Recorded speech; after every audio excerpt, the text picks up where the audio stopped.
अरुण राजभर जो उदयवीर सिंह कह रहे हैं, आप पहले लोगों को चढ़ाएंगे, राजनीति करेंगे, मैं 54 लोगों के साथ डुबकी लगा सकता हूं, आप लगा कर दिखाइए, अरे ये तो नकली हिंदू हैं, चुनावी हिंदू हैं, हरिद्वार में डुबकी लगा रहे हैं, कुंभ में क्यों नहीं आ रहे?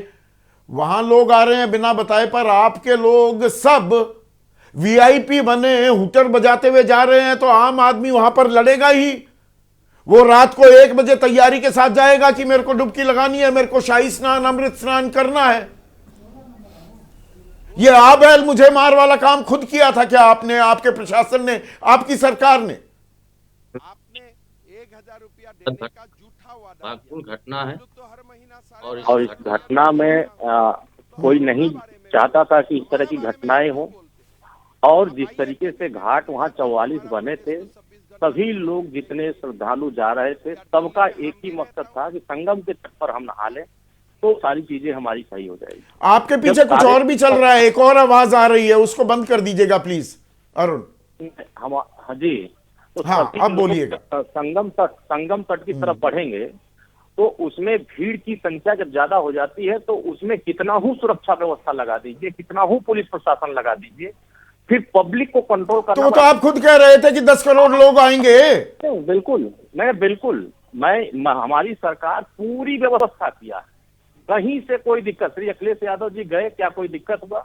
और जितने विपक्ष के नेता जा रहे हैं, आ रहे हैं, या सरकार के दूसरे राज्यों के आ रहे हैं, हमारे दूसरे गेस्ट आ रहे हैं, कोई दिक्कत नहीं हो रही, सबका ध्यान। अरे एक सड़क बिल्कुल खाली पड़ी थी अरुण भाई, एक सड़क पर लोग ठसाठस भरे हुए हैं, 10-10, 15-15 किलोमीटर पैदल चल रहे हैं। वो चाह रहे थे कि जल्दी हम स्नान करने का मौका मिल जाए। ये लोगों पर दबाव आपके कुप्रबंधन ने डाल दिया कि नहीं? सवाल मेरा सीधा सा है। अगर घटनाएं हो गई तो वो प्रबंधन की कमी आ गई, अगर घटनाएं नहीं होती तो सारी चीजें सही चल रही हैं। ये अलग विषय है, न घटनाओं के बारे में किसी को पता होता है, जब घटनाएं पता। ये अलग विषय क्या, वो आपके लिए है ना, यही तो सवाल है। मीठा मीठा गप कड़वा कड़वा थू थू नहीं हो सकता ना। और जो उदयवीर कह रहे हैं, मुख्यमंत्री ने तो ऐसा बयान दिया जैसे कोई सफल आयोजन हुआ हो, सबका धन्यवाद दे दिया सहयोग के लिए। बहुत गंभीरता से उन्होंने बयान दिया, बहुत ही दुखद, अपने मन को दुखित होकर के उन्होंने बयान दिया। उनके बयान को लोग समझें कि उन्होंने इतनी बड़ी आयोजन को इतनी व्यवस्थित तरीके से किया, भीड़ ज्यादा होने की वजह से ऐसी घटनाएं हो गई, तो उसमें सरकार चिंतित है, देश की सरकार चिंतित है, देश के सारे मंत्री चिंतित है, प्रदेश के सारे मंत्री चिंतित है, और प्रदेश के लोग चिंतित है कि इस तरह की घटनाएं नहीं होनी चाहिए। लेकिन राजनीति अगर आप कर रहे हैं तो इससे आप बहुत अच्छे नहीं बन पा रहे हैं, इससे राजनीति नहीं होनी चाहिए। तो कुप्रबंधन हो रहा था वहां पर, ये सवाल पहले भी उठाए जा रहे थे, पर उनका संज्ञान क्यों नहीं लिया गया? मनोज राजन त्रिपाठी, ये अहम सवाल है ना। कल हम यही तो बात कर रहे थे, और यहां पर ये दरअसल बल्कि याद दिलाने की भी बात नहीं, पर एक आईना दिखाने की कोशिश की थी, पर प्रशासन सुनने को तैयार नहीं था पहले।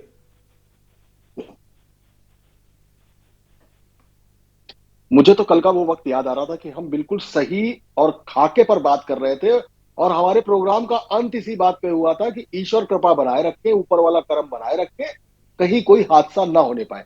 मैं इस बात को टेक्निकली, साइकोलॉजिकली और मैथोलॉजिकली समझाना चाहता हूं, बिल्कुल जज। आप ऐसे मान लीजिए कि लॉन्ग वीकेंड के बाद मंडे का दिन हो और 9:45 का वक्त हो, दिल्ली की सड़क कैसी होगी उस वक्त?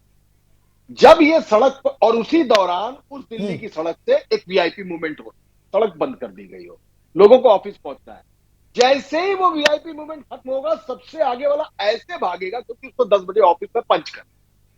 सिंपली ऐसे ही बैराज से पानी भी क्यूसेक के हिसाब से छोड़ा जाता है, नहीं तो बाढ़ आ जाएगी।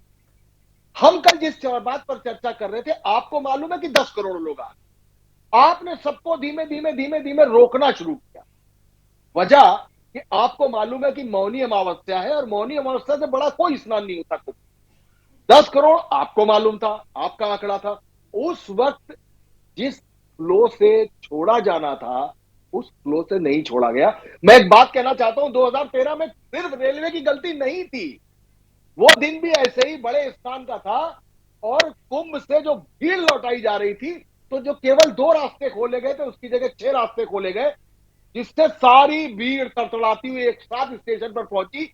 वहां पर कई किलोमीटर का बैरिकेटिंग से चक्रव्यूह बनाया जाता है, जिससे वो भीड़ ऐसे ऐसे करके जाए, टाइम और लगे, लेकिन नहीं किया गया। और वो भीड़ एक साथ लोड बन के बम बन गई जाके वहां उस स्टेशन पे, और तब सूचना हुई, और सूचना के बाद बहुत ही बेहतरीन आपने उदाहरण दिया है। और हमने सबक नहीं लेते, हमारी दिक्कत यह है सबक नहीं लेते, राजनीति होने लगती है। थोड़ा सा वक्त बीच में, क्योंकि हमें मुख्यमंत्री क्या कह रहे थे वो भी दिखाना जरूरी था, लेकिन विभूति नारायण राय, आपसे बेहतर कोई इंसान नहीं हो सकता। कुछ एक दो बेसिक से मैं सवाल पूछना चाहता हूं। जो ताल ठोकी जा रही है भाई, अंडर वाटर ड्रोन्स का भी इस्तेमाल, लेटेस्ट टेक्नोलॉजी वगैरह वगैरह वगैरह, 10 करोड़ लोगों के आने का जब अनुमान है तो बेसिक इंतजाम क्या होते हैं? क्या वो किए गए? वो तो पुलिस के पास भी जानकारी, प्रशासन के पास भी जानकारी, तो जो किया जाना चाहिए था क्या वो किया गया? उसके बावजूद यह हादसा हो गया।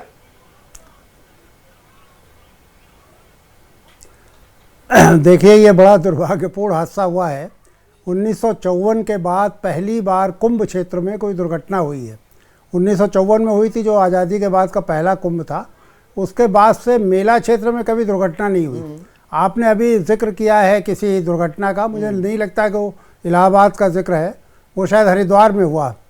और आप वीर बहादुर सिंह का नाम कुछ और बता रहे थे, उत्तर प्रदेश के मुख्यमंत्री, हो सकता है वो हरिद्वार में हुआ हो। मैं भद्र कह गया, इलाहाबाद में कभी मेला क्षेत्र सही आप कह रहे हैं, हरिद्वार वो मैं, हाँ जी जी जी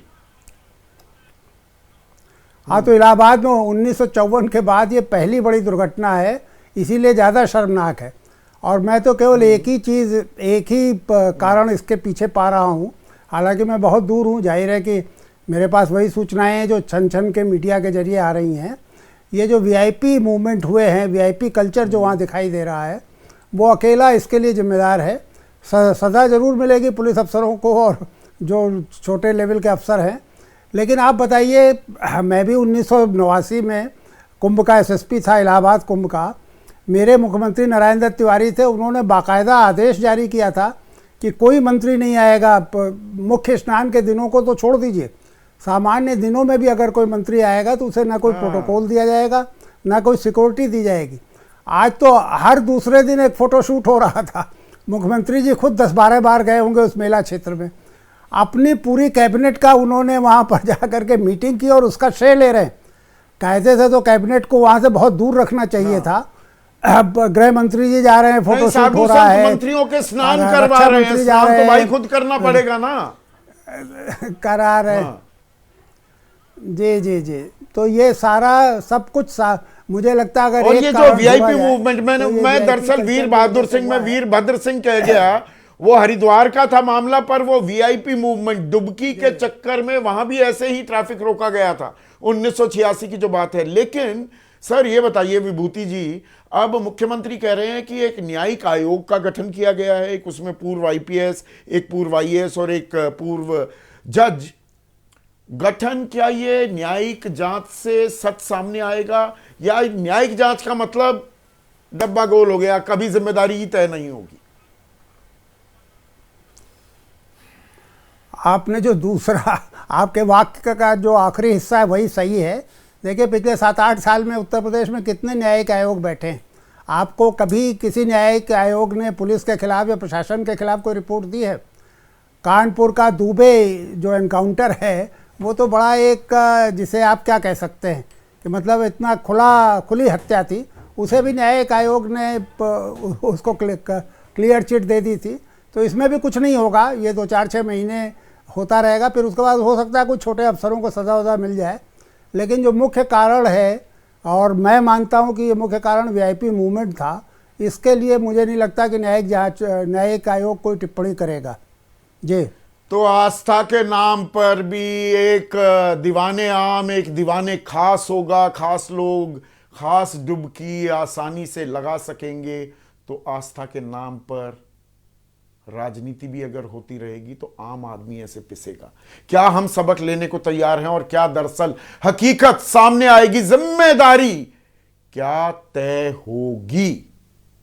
यह सवाल आज आपके लिए छोड़ जाता हूं। आज सीधा सवाल में बस इतना ही।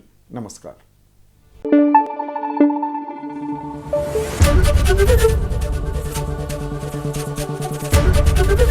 एबीपी न्यूज आपको रखे आगे।